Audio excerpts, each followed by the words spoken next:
আসসালামু আলাইকুম। আশা করি আপনারা সবাই ভালো আছেন। আজকের এই ক্লাসটি কিন্তু মানে অনেক, অনেক গুরুত্বপূর্ণ হবে। আজকে প্রমাণ দেখিয়ে দিব প্রমাণ সহকারে আপনি কিভাবে এই স্থানে বসে এই ক্লাসটির মাধ্যমে হাজার, হাজার শত, শত ইংরেজি বাক্য তৈরি করতে পারবেন ইনশাআল্লাহ। তো আশা করি ধৈর্য সহকারে ভিডিওটি দেখবেন। আপনার জীবনের ইংরেজি কথা বলার ক্ষেত্রে বড় একটা ভূমিকা পালন করবে। আমি আশা করি বিশ্বাস রাখি। এই ক্লাসটি অন্যান্য ক্লাসের মতো নয় এবং অন্যান্য ভিডিওর মতো নয়। আমি আমি গৌরবের সাথে বলতে পারি আজকের ক্লাসটি আপনার জীবনে অনেক বড় একটা ভূমিকা পালন করবে ইংরেজি কথা বলার ক্ষেত্রে। তো চলুন আমরা আর কথা না বাড়িয়ে আমরা মূল আলোচনায় চলে যাই। দেখুন, প্রথমত এখানে কি লেখা আছে, how many people are there in this village. Okay, মনে করুন আপনার এলাকার মধ্যে একটি মানুষ এসেছে, এসে আপনাকে প্রশ্ন করতেছে how many people are there in this village, অর্থাৎ এই গ্রামে কতজন মানুষ আছে কিংবা লোকজন আছে। ওকে, তাহলে আমরা এখানে যে পিপল শব্দটা আছে, এই পিপলকে আমরা মানুষ ধরতে পারি অথবা লোকজন আমরা ধরতে পারি। আচ্ছা, আর তারপরে এখানে যে ভিলেজ শব্দটাকে আমরা কি ধরতে পারি, গ্রাম। ভিলেজ অর্থ আমরা সবাই জানি গ্রাম থেকে আমরা ভিলেজটাকে গ্রাম আকারে আমরা চিহ্নিত করলাম। আচ্ছা, আমি অন্য একটা কালার দিই যাতে আপনারা সহজে বুঝতে পারেন। দেখুন, এখন দেখুন আপনি এখানে আপনাকে একজন বলল how how many people are there in this village, অর্থাৎ এই গ্রামে কতজন মানুষ আছে। আপনাকে অবশ্যই মানুষে, যে কোনো মানুষে আপনাকে এই প্রশ্নটা করতে পারবে। তাহলে আপনি এখানে কিভাবে আনসারটা দিবেন, তাই না? আপনি বলবেন there are there is a book, there is a pen, there is a pail. তাহলে আপনি কি বলবেন, আপনি বলবেন দেয়ার আর, মানে এই জায়গার মধ্যে কতজন মানুষ আছে, আমি একটু লিখে দিচ্ছি, আপনি লিখুন দেয়ার আর, মনে করেন ফর এক্সাম্পল আমি একটা 100 মানুষ দিলাম, 100, sorry 100 people in this village. 100 জন মানুষ এর মধ্যে, মনে করেন 100 জন মানুষ আছে আপনার গ্রামের মধ্যে, তাহলে আপনি দিলেন এখানে যে ভিলেজ অর্থ গ্রাম, তাহলে আপনি দিলেন there are 100 people there in this village, অর্থাৎ এই গ্রামের মধ্যে, এখানে সরি এখানে আর আবার দেয়ার হবে না, ডাবল, তাহলে হবে দেয়ার are 100 people in this village, অর্থাৎ এই গ্রামের মধ্যে 100 জন মানুষ আছে। এখন আপনাকে এই প্রশ্নটা যদি আপনাকে একজনে যদি আপনাকে যদি অন্যভাবে ঘুরিয়ে প্রশ্নটা করে, আপনাকে যদি বলে এই এই গ্রামের মধ্যে কতজন কৃষক আছে, অথবা এই গ্রামের মধ্যে কতজন গরিব আছে, তাহলে আপনি এখানে যে পিপল শব্দটা আপনি দেখতে পাচ্ছেন, এই পিপলটাকে আপনি এই বসিয়ে চেঞ্জ করে পুর মেন বসিয়ে দিন, তাহলে অর্থ কি আসলো, এই how many poor men are there in this village, অর্থাৎ এই গ্রামের মধ্যে কতজন গরিব মানুষ আছে। এখন আপনাকে একজন আর একজন প্রশ্ন করলো, আচ্ছা এই গ্রামের মধ্যে কতজন ব্যবসায়িক আছে, তাহলে আপনি এখানে কি পারবেন, এখানে যে বিজনেসম্যান, এখানে পিপলের পরিবর্তে বিজনেসম্যান বসিয়ে দিন। যদি বলে এই গ্রামের মধ্যে কতজন শিক্ষক আছে, তাহলে শিক্ষকের ইংরেজিকে আমরা সবাই জানি টিচার, টিচার। তাহলে আসলো কি এই গ্রামের মধ্যে হাউ হাউ মেনি টিচার্স হবে, সরি যত অনেকজনকে বোঝাইছে, তা হাউ মেনি, তাহলে হলো কি how many teachers are there in this village, অর্থাৎ এই গ্রামের মধ্যে কতজন শিক্ষক আছে। অর্থাৎ অথবা আপনাকে একজন এসে বলল এই এই গ্রামের মধ্যে কতজন ছেলে এবং মেয়ে আছে, তাহলে ছেলে এবং মেয়ে আপনি ইজিলি বসাতে পারবেন, বসাই দেন পিপলের পরিবর্তে বসাই দেন বয়েজ অ্যান্ড গার্লস,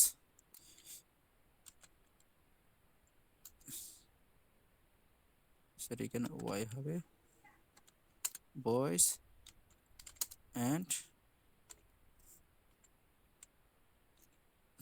গার্লস, তাহলে কি আসলো, গার্লস হবে। তাহলে প্রশ্নের অর্থটা হলো how many boys and girls are there in this village, অর্থাৎ এই গ্রামের মধ্যে কতজন ছেলে এবং মেয়ে আছে। তাহলে আপনি আনসারটা কিভাবে দিবেন, আপনি আনসারটা দিবেন এইভাবে, দেয়ার আর, আমি আনসারটা লিখে দিচ্ছি আপনাদের এই সুবিধার্থে, বলেন there are 100 boys and, for example ধরেন 50 গার্লস, গার্লস, তাহলে আমরা এই জায়গাটা জাস্ট খালি চেঞ্জ করব। তাহলে আশা করি আপনি খুব ইজিলি ভাবে বুঝতে পারতেছেন অর্থটা কি আসলো। দেয়ার are 100 boys and 50 girls, 50 girls, এখানে আমরা পিপলটা বসাবো না, যেহেতু আমরা পিপলটার পরিবর্তে বয় এবং গার্লস দিয়ে দিছি। তাহলে অর্থটা কি হলো, দেয়ার are 100 boys and 50 girls in this village. তাহলে এই গ্রাম, তাহলে হলো এই গ্রামের মধ্যে 100 ছেলে এবং 50 জন মেয়ে আছে। আশা করি খুব ইজিলি ভাবে আপনারা বুঝতে পারতেছেন। এখন আপনার এই জায়গার মধ্যে আপনি অনেক কিছু ব্যবহার করতে পারবেন। যদি বলি এই হসপিটালের মধ্যে কতজন রোগী এবং ডাক্তার আছে, তাহলে হয় কি,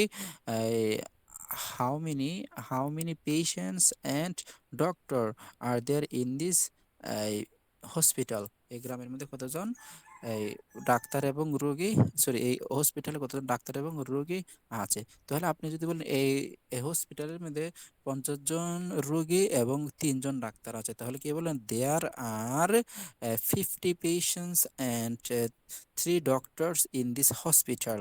আশা করি খুব ইজিলি ভাবে আপনি বুঝতে পারতেছেন কিভাবে বাক্যগুলো তৈরি করবেন। দেখছেন, আপনি যদি এইভাবে যদি ইংরেজি সেন্টেন্স যদি তৈরি না করতে পারেন, আপনি কিন্তু কখনো ইংরেজি কথা বলতে পারবেন না, কারণ আমরা মুখস্থ করে কখনো ইংরেজি বাক্য তৈরি করতে পারবো না। আর আমি কিন্তু প্রত্যেকটা ভিডিও কিন্তু অনেক কষ্ট করে এডিট করি, তারপরে আপনার স্ক্রিন শেয়ার করে, অর্থাৎ টোটাল A to Z খুব কষ্ট করে এমবি খরচ করে টোটাল কষ্ট করে ভিডিওগুলো আপলোড করি শুধুমাত্র আপনাদের সাথে। আর আপনারা যখন একটা লাইভ সাবস্ক্রাইব কমেন্ট করেন ফলো করেন, তখন আমাদের কিন্তু অনেক উৎসাহিত হয়ে আপনাদেরকে আরো ভিডিও করার জন্য। আশা করি সেটা আপনারা করবে, আমাদেরকে আরো উৎসাহিত করবেন।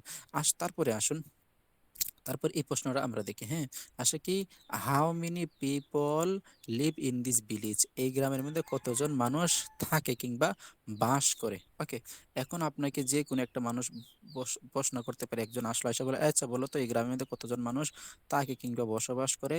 তাহলে আপনি আগের মতনই আনসারটা দেন, দেয়ার are 100 people live in this village. আমরা এই প্রশ্নটাকে কপি করে এটা আমরা আনসার দিতে পারি। তো দেয়ার আর 100, কি বলছে, হাউ মেনি পিপল, তাহলে 100 পিপল লিভ, আমরা এখানে দিব পিপল, এখানে দিব লিভ। আমরা জানি লিভ অর্থ থাকা কিংবা বাস করা। তাহলে কি হলো, এই গ্রামের মধ্যে 100, অর্থটা হলো এটা, দেয়ার আর এই গ্রামের মধ্যে 100 জন মানুষ বসবাস করে। তাহলে দেয়ার are 100 people live in this village, এই গ্রামের মধ্যে 100 জন মানুষ বসবাস করে। তাহলে আমরা কিন্তু যে পিপলটা আছে, লিভটা আমরা চেঞ্জ করতে পারি। তাহলে প্রশ্নটা কি হলো, how many people live in this village, এই গ্রামের মধ্যে কতজন মানুষ থাকে কিংবা বসবাস করে। তাহলে আমরা যদি বলি এই শহরের মধ্যে কতজন মানুষ বসবাস করে কি কিংবা থাকে, তাহলে আমরা পারবো না।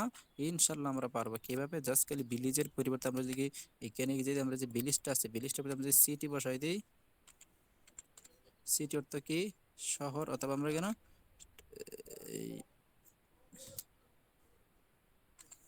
সিটি অর্থ কি, শহর অথবা টাউন। তাহলে আমরা এখানে যে টাউনটা আছে, সে টাউনটা আমরা বসাতে পারি, অথবা এখানে যে ভিলেজটা, আমরা ভিলেজটা পরিবর্তন করতে পারি। তাহলে কি বলবো, প্রশ্ন হলো এটা, how many people live in this village, এই ভিলেজের মধ্যে কতজন মানুষ বাস করে। তাহলে দেয়ার are 100 people live in this village, অথবা আপনি এখানে যে 100টা আছে, আপনি 100টা খালি পরিবর্তন করবেন, 100-র পরিবর্তে আপনি 1100, আপনি যেটা খুশি এটা বসাতে পারেন। যদি বলি দেয়ার আর 5000 people live in this village, এই গ্রামের মধ্যে এই 5000 মানুষ বসবাস করে।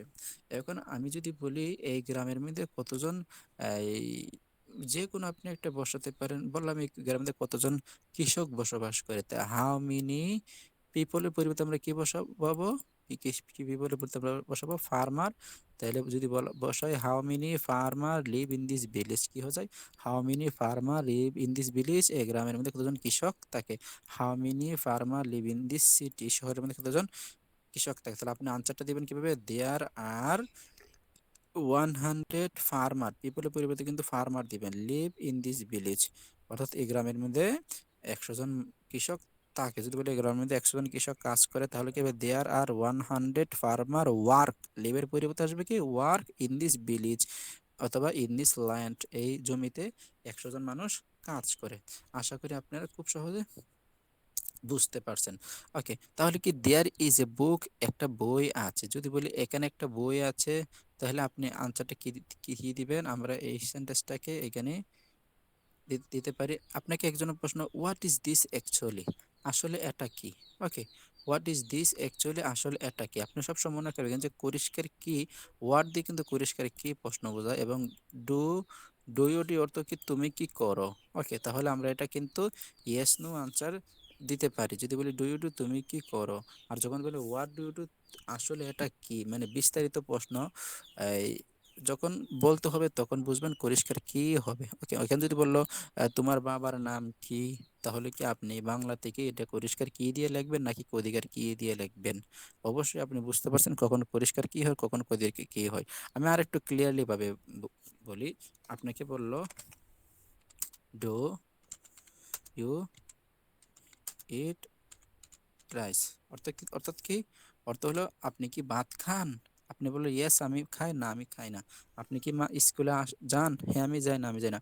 আপনি কি ভাত খাবেন? হ্যাঁ আমি খাবো, না আমি খাবো না। দেখেন, প্রত্যেকটা জায়গার কিন্তু আপনি কিন্তু ইয়েস অথবা নো আপনি প্রশ্ন করতে উত্তর দিতে পারতেছেন। অর্থাৎ আপনি ইয়েস না এভাবে উত্তর দিতে পারতেছেন, তার জন্য এখানে কিন্তু পরিষ্কার কি হবে। আর যখন বুঝবেন আপনাকে বিস্তারিত বর্ণনা করতে হবে, যখন বললো তোমার নাম কি, তখন কি আপনি বললেন ইয়েস অথবা নো, তখন কিন্তু কদিগারে কি হবে। যখন বলো তোমার বাবার নাম কি, তখন কদিগার কি হবে। ওকে, তাহলে হোয়াট ইজ দিস অ্যাকচুয়ালি, মানে এটা আসলে কি।